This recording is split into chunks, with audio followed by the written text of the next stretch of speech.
So currently residing in Los Angeles and probably the only person awake in Los Angeles right now, Tanya Taylor, filmmaker, zooms in for a dash for check-in to tell us how life is in LA. Tanya, walk on, Miss Tans. Are you What's awake? up? Barely, barely. I have my coffee. I have my coffee. Because you're what? You're about 3 hours behind us. So it's minutes to 4 now in LA. Yep. Very early, very early. I suspect when they ask you to come on, you must go, so, warm to them people, man. They kept the show. Warm to them, man.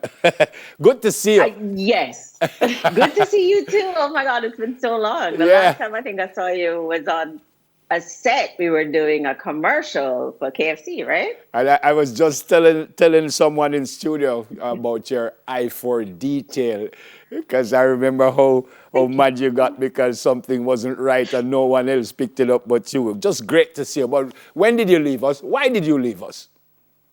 I left about 7 years ago. So when we did that commercial, I was actually living in New York at the time.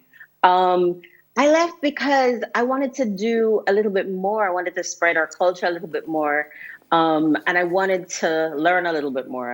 I always like new challenges and new things. So I had done There in Jamaica that aired on TVJ. I did Deal or No Deal, Heineken Green Synergy, the KFC quiz show, all of these things. And so I wanted to spread my wings, and that's why I left. Yeah, And I've been doing that well for the last few years. I yeah. love that. Spreading your wings would suggest that you're doing the same thing in a bigger way at a different place. But you've moved from what you did and you're into film now because doing ads and doing films it's not the same thing. I mean, it's kind of sort of the same thing. So I directed a short. I came here to say, to get into film, and I was actually doing film in Jamaica. I would work on films that came down to shoot there. I did One Love and a couple of other things with Natalie and a few other people in the industry that you know.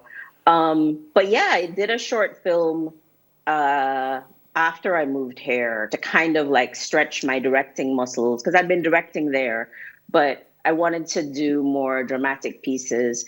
And actually, my short aired in or was screened by the National Library's Pressure series this year. So I was actually in Jamaica in August for that screening. Yeah.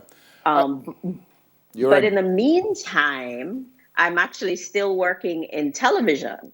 So, most people in the film industry, if you don't have a steady film work, you have a day job. My day job is TV yeah, yeah. because it's what I've been doing for 20 years. Yeah. Do you get lost in what happens in Los Angeles? I mean, because there are so many people doing what you're doing and trying to do what you're doing. Do you get lost in all of this or no? Well, no. See, I moved to LA this year. I want to say like 6 months ago because I was living in New York, Yeah. which is technically in my heart, my home. So I was living in New York, and then I got a project out here in LA for a couple of months, and so I was going back and forth, and then got offered a project that was like a 6 month long project to be a showrunner and a director on a new series on a network show. And so therefore I was like, well, let me try LA. They say it's good. So I haven't actually had time to get lost in LA because Yeah. I've been working since I landed Yeah. 6 months ago. So that's been good. Yeah. I suspect you could answer my next question by saying, duh. But how different is it there as opposed to what you do here? And I suspect it might be very different or no? Well, okay. So the difference here is you do one job. Yeah. Well, on the last project I did too, but most of the time you do one job and you're able to focus all of your energy on that one job. In Jamaica, anybody in the film industry will tell you they have to do multiple jobs in order to make something happen. Here, there's more budget, so you're very streamlined, and you have to focus solely on that one Yeah. lane.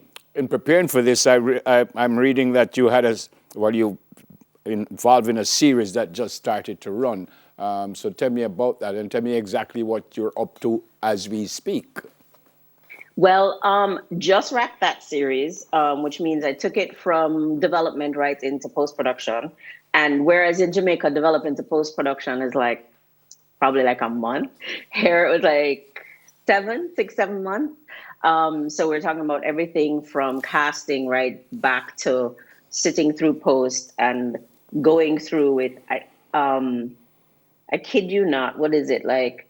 I had four editors, five AEs, two story producers working on a series, and I was like, "Wow!" In Jamaica, I have one person to edit all of this for me. Yeah. Yeah. Um, so the episodes just started airing. Karuchi Tran is our host. It's called Upcycle Nation, and it is a new take on a fashion series because it focuses on sustainable fashion and therefore upcycling things that you already have. Okay. So that was a lot of fun and different because our host, Karuchi, and our judges, Jerome Lamar and Peter Cho, they have this very fun, quirky kind of mix of being stylists, designers, and upcycle artists. So they are very honest when it comes to breaking down and judging with the contestants. And they're also very supportive. So, and they get in there. So there's an episode where Jerome actually, while he's judging, he's just like, but I told you should have done this. You know what? Give me that fabric. And he rips it apart and he gets on the floor and he starts to drape and pin, and he literally makes a pair of pants in less than 5 minutes on camera. Yeah. So it's a little different because they get down and dirty and it's very gritty. However, being the showrunner of that show, I was able to do little tiny things here and there. And so if people in Jamaica who watch the show who are of my era, maybe even yours, will see a couple of Easter eggs in there. I have stuck an old JBC sign on our set because I'm not leaving my Jamaica anywhere. And for me, it's the first big show that I've done here in that capacity as a showrunner, which is the whole thing is my responsibility, and also directing it, which is a huge deal for a woman to do a multi-camera series, especially a Black woman. Yeah. Yeah. And so, I was like, I'm not leaving my culture behind.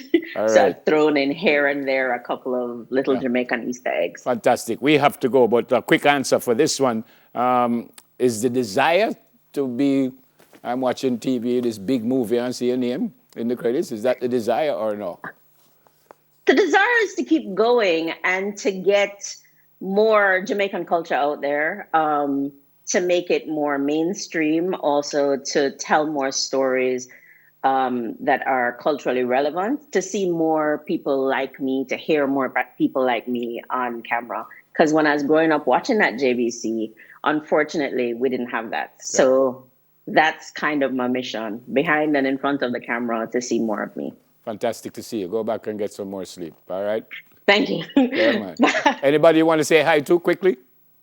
Yeah, my baby sister, Laurel. Hey, Tariq, cousin, the G's, Red Cage, you must spot, Yeah, you know man. how it go. And to you. Yeah, man. And of course, Ian Simpson. Hi, Ian. Yeah, man. Ian was on the KFC quiz show with me back in the day. And he's actually here this morning working. Blessings, my I friend. know.